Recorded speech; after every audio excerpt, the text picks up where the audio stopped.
1 साल का समय बीत चुका था, लेकिन किशनगढ़ वासियों में अभी भी प्यार और भाईचारा था।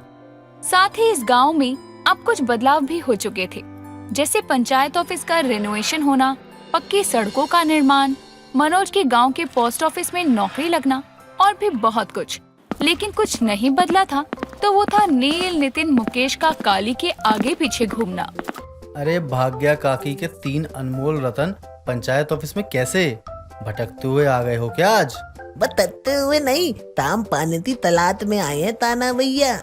सैया, अरे ओ ठरकी की छठी औलाद, अब तेरा दिल आदमियों पर भी डोल रहा है। छी छी छी छी छी। काना भैया को सैया कहते हुए लाज नहीं आती तुझे? अब तुम आए काय क्या कर रहे हो? इन दोनों की बतवात तो दाली ले दी, ताली में नौतली तलना चाहता हूँ। अरे पर क्यों? मेरा मतलब अचानक तुम तीनों को इतना कामकाजी विचार कैसे आया? अचार? कौन लाया है अचार? देखो, मैं यहाँ खाना खाने नहीं आया, इसलिए फालतू में अचार की बातें कर कर मेरे मन को ललचाओ मत। ओहो, अचार नहीं मुकेश, विचार विचार विचार कहा है मैंने। भगवान, मैं किसके सामने चिल्ला रही हूँ? हाँ, वैसे तुम बेरोजगारों को ये रोजगार पाने की इच्छा क्यों हो रही है? ताना भैया, ये दाव वाले हमें नितम्मा नलायक नितल्लव ना दाने त्या त्या कहते हैं। हम इन तब तो मुंह बंद तलना चाहते हैं, और फिर नौतली हो दी तभी तो तोतली मिलेगी ना। ये दोनों पता नहीं क्या बड़बड़ा रहे हैं। मैं तो यहाँ नौकरी के लिए आया हूँ, मुझे काम पर रख लो। काली, जो तुम कहोगी वो मैं करूँगा। नहीं तल पाएगा, त्योती ताली दो भी तई दी तुझे तो नहीं तो देदा ही नहीं। उन तीनों की ये बकवास सुनकर काली अपना सर पकड़ लेती है और उन तीनों पर चिल्ला पड़ती है। तुम तीनों शांत हो जाओ, वरना मुझे गुस्सा आ जाएगा। तुम तीनों को काम करना है, ये अच्छी बात है, लेकिन तुम लोग पंचायत ऑफिस में क्यों आए हो? यहाँ कौन सी नौकरी बट रही है?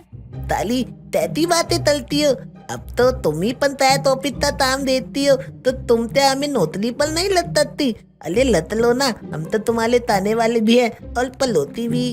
हाँ। नील, नितिन, मुकेश, सचिव जी शहर गए हैं, इसीलिए उनकी गैर मौजूदगी में मैं बस काम संभाल रही हूँ और मेरे पास बहुत काम है। सरपंच काका भी ऑफिस नहीं आए हैं, इसीलिए जाओ तुम तीनों यहाँ से। काली दीदी सही कह रही हैं, और नौकरी पाना इतना आसान नहीं है। उसके लिए अक्ल का होना बहुत जरूरी है, जिसका अकाल तुम तीनों पर है। कान्हा और काली की बात सुनकर नील, नितिन, मुकेश मुंह बनाते हुए उल्टे पैर घर को लौट आते हैं। रज्जो अपना नया सूट पहनकर तैयार होती है और अपने बालों में एक चमेली का फूल लगाकर मुस्कुराती है, तो वहीं उसके पीछे ही खड़ी झुमरी उसे तिरछी नजरों से देखने लगती है। क्या बात है बिटिया, आज बड़ी मुस्कुरा रही हो और आज तो बालों में फूल भी लगाई है। अरे बस यूं ही लगा लिया माँ, वरना आपको तो पता ही है कि मैं इतनी सजती धजती नहीं हूँ। वो तो हमको दिख ही रहा है। खैर, सजने संवरने की उम्र है तुम्हारी। अच्छा, हम तनिक दर्जी के पास जा रहे हैं, थोड़ी देर में लौट आएंगे।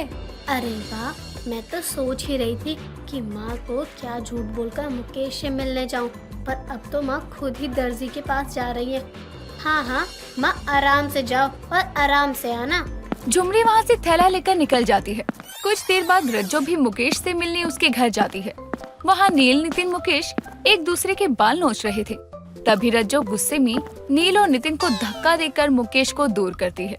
मुकेश, तुम ठीक तो हो ना? अरे थोड़ी बहुत भी बुद्धि नहीं है क्या तुम दोनों में? मुकेश के बाल ऐसे क्यों नोच रहे थे? तुम्हारी हाथों में तो दिपात है क्या? ये भी तो हमारे बाल नोतला था। वो सब मैं नहीं जानती, लेकिन खबरदार, जो मुकेश को तंग किया तो मुझसे बुरा कोई नहीं होगा। तुम क्या कह रही हो ये तो पता नहीं, लेकिन तुम्हारी आंखें देखकर लग रहा है कि तुम मेरे भाइयों पर गुस्सा हो रही हो। हाँ, वो भी बेफालतू में। वैसे लद्दो तुम मुझे तो पतंग तलती हो क्या? उसकी बात सुनकर रज्जो शर्मा जाती है और प्यार से मुकेश को देखने लगती है।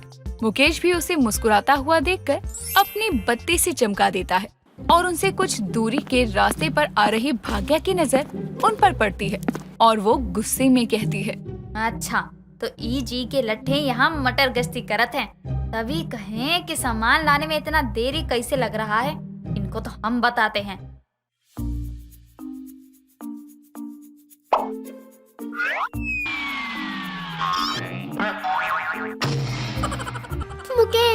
मुकेश तुम मेरे सामने से हटे क्यों? मैं गिर गई और तुम मुझे उठाने की जगह अपने भाइयों के साथ खड़े हंस रहे हो। तुम्हें तो मेरी कदर ही नहीं है। शाम के 4 बजे रज्जो रोते हुए पुल पर आती है और वो मुकेश के साथ बिताए पलों को याद करके रोने लगती है। क्या फायदा, जिससे मैं प्यार करती हूँ उसे पता भी नहीं है कि मैं उससे कितना चाहती हूँ। अब मेरा जीना ना जीना एक ही तो बराबर है। आज मुझे अपने बाहों में भरने की जगह वो मेरे गिरने पे हंसने लगा और मुझे बहुत बुरा लगा। ऐसे तो मेरी चाहत पूरी ही नहीं होगी, तो फिर मैं जीकर भी करूँ क्या?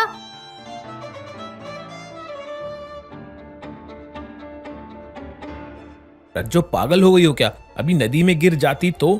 मैं तो पहले ही प्यार में गिर गई हूँ, अब इस नदी में भी गिर जाती हूँ तो क्या होता? मुझे कूदने दो अब। पर क्यों? तुम ऐसे कदम क्यों उठा रही हो रज्जो?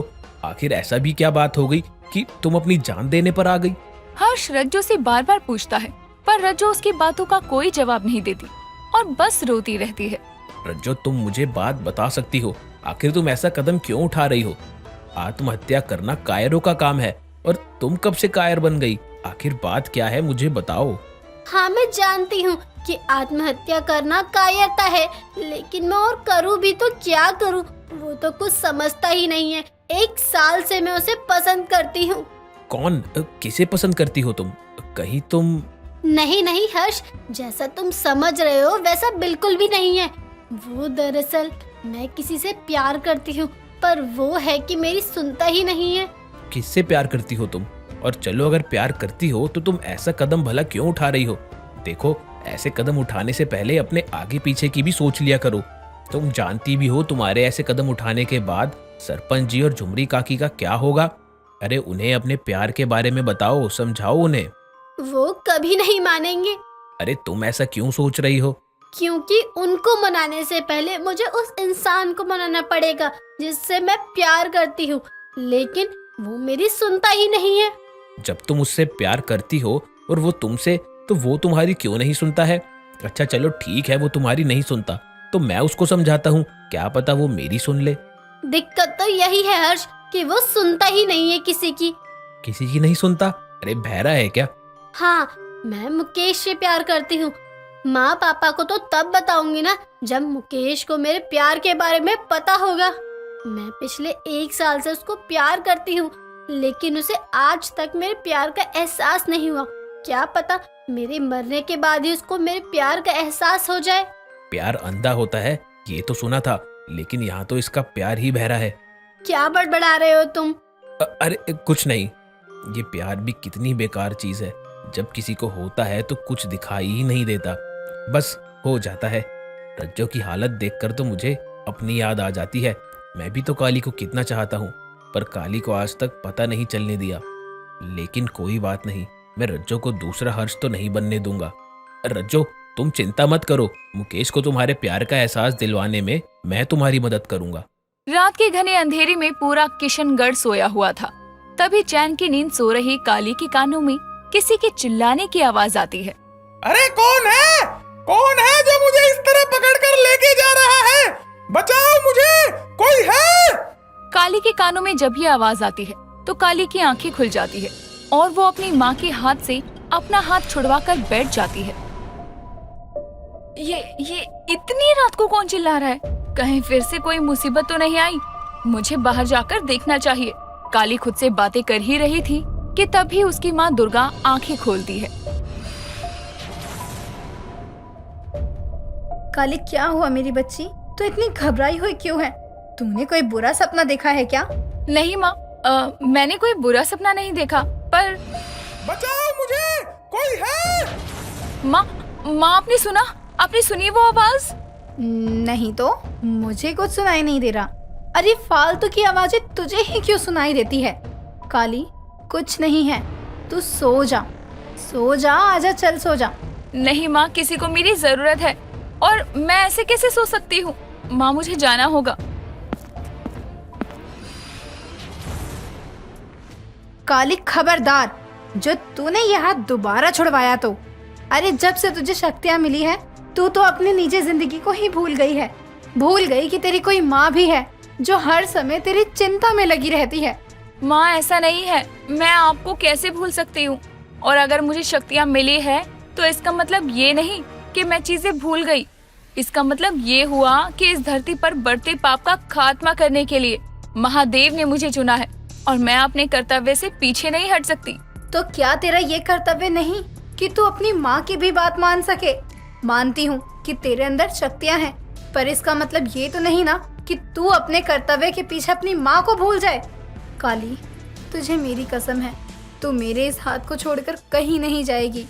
अगर तूने मेरी बात नहीं मानी तो तू मेरा मरा हुआ मुंह देखेगी। नहीं माँ, ये आप क्या कह रही हैं? ऐसी बातें मत किया करो। अगर आप यही चाहती हो कि मैं बाहर नहीं जाऊं तो ठीक है, मैं बाहर नहीं जाऊंगी। मैंने माँ को बोल तो दिया, पर बाहर से जो आवाजें आ रही हैं, हे भोलेनाथ, अब आप भी मुझे कोई रास्ता दिखाओ। मेरे लिए जितना महत्वपूर्ण मेरा कर्तव्य है उतनी ही मेरी माँ भी है। मैं ना तो अपनी माँ की कसम तोड़ सकती हूँ और ना ही अपने कर्तव्य से पीछे हट सकती हूँ। अब आप ही मुझे रास्ता दिखाओ। ना चाहते हुए भी अब काली को अपनी माँ के पास रुकना पड़ता है। तो वहीं रात में बाहर कुछ लोग मुकेश को पकड़कर एक कार में बैठाते हैं और पुल के पास ले आते हैं। मुकेश जब पुल के पास आता है तो रज्जो उसे वहाँ बैठी हुई मिलती है। अरे रज्जो, इतनी रात गए यहाँ क्या कर रही है? कहीं इसको भी तो मेरी तरह अगवा तो नहीं कर लिया? हे भगवान, ये किशनगढ़ में कोई अपहरण करता घूम रहा है क्या? अगर ऐसा है तो मैं बचाऊंगा रज्जो को, क्योंकि मैं भी एक मूर्ख, मेरा मतलब मर्द का बच्चा हूँ। अरे जैसे ही थोड़ा जोश जगता है, थोड़ी ही देर में खत्म भी हो जाता है। कोई बात नहीं मुकेश, उठ और खड़ा हो, तुझे रज्जो को बचाना है। रज्जो, तुम यहाँ क्या कर रही हो? अंधेरा देख रही हो क्या कितना हो रहा है? क्या बताऊं मुकेश, मैं यहाँ पर तुम्हारे लिए ही तो आई हूँ, लेकिन तुम हो कि मेरी तरफ देखते तक नहीं हो। फेंकते नहीं हो? नहीं नहीं रज्जो, मैं इस नदी में तुम्हें नहीं फेंक सकता, क्योंकि ये मेरे असूलों के खिलाफ है। ऐसा नहीं है कि मैं तुम्हें फेंक नहीं सकता, वो तो मैं तुम्हें उठा नहीं पाऊंगा बस। और असूलों वाली बात मैंने झूठ बोली थी। हे भगवान, क्यों मेरा दिल इस बहरे पर आ गया? अरे फेंकते नहीं, देखते कहा है मैंने। देखो, एक तो मन मन में बड़बड़ाना बंद करो। मुझे पता है कि तुम्हें भी अगवा कर लिया गया है, लेकिन मुकेश के होते तुम्हें चिंता करने की कोई जरूरत नहीं है। मैं बचाऊंगा तुम्हें। लो, थामो मेरा मतलब पकड़ो मेरा हाथ। मुकेश की बात सुनकर रज्जो मुस्कुराकर उसका हाथ पकड़ लेती है, पर तभी वहाँ हर्ष आता है और रज्जो को उठने की कहता है। अरे हर्ष, तुम भी यहाँ हो? तुम्हें भी अगवा कर लिया गया है क्या? लेकिन घबराना मत, मुकेश के रहते तुम्हें कोई कुछ नहीं कर सकता। अरे नहीं मुकेश, मुझे अगवा नहीं किया गया है, बल्कि हम तुम्हें यहाँ लेकर आए हैं। रहने दो हर्ष, मुकेश को कुछ मत बोलो, ये नहीं सुनने वाला। अरे तुम सब क्या बोले जा रहे हो? मुझे कुछ समझ क्यों नहीं आ रहा? रज्जो की आंखों में प्यार की चमक और उसकी धड़कन महसूस होते ही मानो मुकेश खुश हो जाता है। ये क्या हो रहा है? तुम्हारी आंखों में चमक? ये आवाज सुनकर तो लगता है कि सही में मुझे भी सुनाई देने लगा कि रज्जो, तुम्हारे दिल पर हाथ रखते ही मुझे तुम्हारी धड़कन सुनाई दे रही है। इसे ही तो प्यार की ताकत कहते हैं। क्या बात है रज्जो, तुम्हारे प्यार की ताकत ने तो बहरे मुकेश को सुनने पर मजबूर कर दिया। अरे आप दोनों पता नहीं क्या कह रहे हो, मुझे कुछ सुनाई नहीं दे रहा। मुझे तो बस रज्जो की धड़कनें सुनाई दे रही थी। लगता है मुझे भी कुछ कुछ हो ही गया है। I love you. I love you too. थू, तुम मेरे प्यार पर थूक रही हो? मुकेश की बात सुनकर रज्जो मुकेश के गालों को चूम लेती है तो मुकेश की आंखों में चमक आ जाती है। तो वहीं हर्ष अपने सर को शर्म से पीछे घुमा लेता है। आखिरकार इन दोनों को अपना प्यार मिल ही गया। चलो, पता नहीं मुझे मेरी काली कब मिलेगी। देखना ना भूलिए काली द वुमेन वॉरियर सीजन 2 के चटपटे और मजेदार एपिसोड सिर्फ और सिर्फ हमारे चैनल पर। और साथ ही साथ हमारे चैनल को लाइक, शेयर और सब्सक्राइब करना बिल्कुल ना भूलें।